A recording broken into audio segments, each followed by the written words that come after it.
হৃদয় মননী সাবেক সংসদ সদস্য ফজলুল হক আসপিয়া। তারই প্রতিচ্ছবি তরুণ রাজনীতিবিদ সুনামগঞ্জ 4-এর সংসদ সদস্য পদ প্রার্থী ব্যারিস্টার আবিদুল হক। এমনই ছিল মিছিল কর্মসূচিতে অংশগ্রহণকারীদের চোখে মুখের ভাষা। জাতীয় সংসদের সাবেক হুইপ সুনামগঞ্জ 4 সংসদীয় এলাকার বারবার নির্বাচিত এমপি ফজলুল হক আসপিয়ার সুযোগ্য উত্তরসূরি এই রাজনীতিবিদের নেতৃত্বে বিএনপির রাষ্ট্র কাঠামো মেরামতের 31 দফা প্রচারণা, বিএনপির ভারপ্রাপ্ত চেয়ারম্যান তারেক রহমানের বার্তা পৌঁছে দিতে স্লোগানে খণ্ড মিছিল। কয়েক হাজার মানুষ জড়ো হয় তার নিজস্ব বাসভবনের সামনে। প্রয়াত সজ্জন রাজনীতিবিদ ফজলুল হক আসপিয়ার সময়কালের মাঠের রাজনৈতিক নেতাকর্মী ও সাধারণ মানুষ। এই প্রজন্মের সবাই যেন রোদ বৃষ্টি উপেক্ষা করেই দিনভর চালান প্রচারণা। সবশেষ আলফা স্কয়ার ট্রাফিক পয়েন্টে বক্তব্য দেন ব্যারিস্টার আবিদুল হক।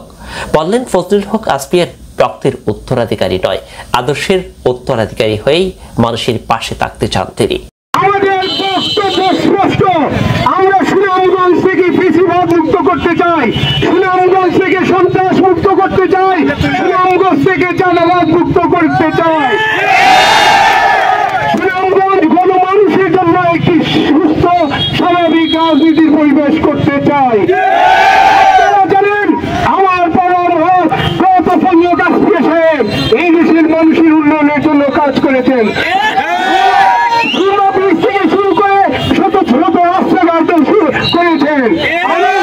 আমি ফজলুল হক আসপিয়া সাহেবের রক্তের উত্তরাধিকারী নয়, আমি ফজলুল হক আসপিয়া সাহেবের আদর্শের উত্তরাধিকারী হিসাবে এই উন্নয়নের ধারাকে অব্যাহত রাখতে চাই। আগামী দিনেও ইনশাআল্লাহ বেগম খালেদা জিয়া আমাদের পার্টি চেয়ারপারসন এবং ভারপ্রাপ্ত চেয়ারম্যান জনাব তারেক রহমান, আমি উন্নয়নের কাছে আহ্বান জানাচ্ছি, ওনাদের কাছে হাত জোর করে মিনতি করছি, আমাকে যদি আপনারা মনোনীত করেন, আমাকে যদি আসলে মনোনয়ন দেন, এই অঞ্চলের মানুষকে নিয়ে এই অঞ্চলে আমি একটি সুন্দর, সুস্থ এবং বিপ্লব এবং উন্নয়নের এক নবদিগন্ত সূচনা করবো ইনশাআল্লাহ।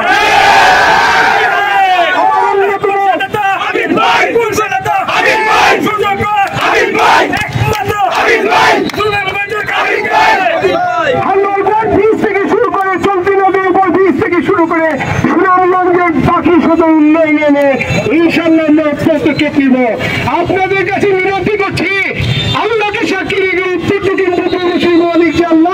সে আল্লাহকে সাক্ষী রেখে করে বলছি, আপনাদের সামনে এসেছি কোন ধরনের রাজনৈতিক প্রচারণা করার জন্য নয়।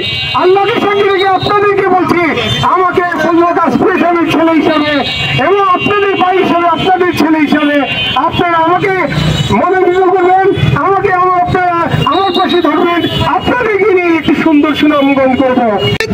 আমি বলতে উন্নয়নের জন্য সুনামগঞ্জের যে কোনো কাজের জন্য যদি জীবন উৎসর্গ করতে হয়, আমি আপনাদেরকে কথা দিলাম, ফজলুল হক আসপিয়া সাহেবের ছেলে আমি কথা দিলাম, আপনাদের যে কোনো কাজ, যে কোনো ধরনের সমস্যা আমি আমার জীবন দিতেও দ্বিধাবোধ করবো না। আমাকে আমার পরিবারকে আপনারা ইনি করেছেন, এই রোদের মধ্যে বৃষ্টির মধ্যে আপনারা শত নেতাকর্মী আপনারা এসেছেন, হাজার হাজার নেতাকর্মী আপনারা এসেছেন, আপনাদের কাছে কৃতজ্ঞতা জানাচ্ছি। আজকে জনগণের এই স্বতঃস্ফূর্ত উপস্থিতি সত্যি আমি আবেগাপ্লুত হয়েছি। আপনাদেরকে আমি বলতে পারি নাই, ভিন্নভাবে আপনারা যে কষ্ট করে আপনারা এখানে এসেছেন, আপনাদের কাছে আমি চিরকৃতজ্ঞ। ভাইদেরকে বলছি, আপনারা যে দায়িত্ব আছে সুনামগঞ্জকে একটি কুলসিত রাজনীতি মুক্ত করা, আমরা সবাই মিলে একটি সুন্দর সুনামগঞ্জ গঠন করব, সুনামগঞ্জ করব, এই আমাদের প্রত্যয়, এই আমাদের প্রত্যাশা। এই আশাদের দিকটা রেখে আপনাদের সুস্বাস্থ্য কামনা করে বিদায় নিচ্ছি। আমি ব্যারিস্টার আবিদ, আপনাদের জন্য আমি সব সময় আপনাদের পাশে আছি, এই আশাবাদ ব্যক্ত করছি। বাংলাদেশ জিন্দাবাদ, বাংলাদেশ জাতীয়তাবাদী দল বিএনপি জিন্দাবাদ, শহীদ মরহুম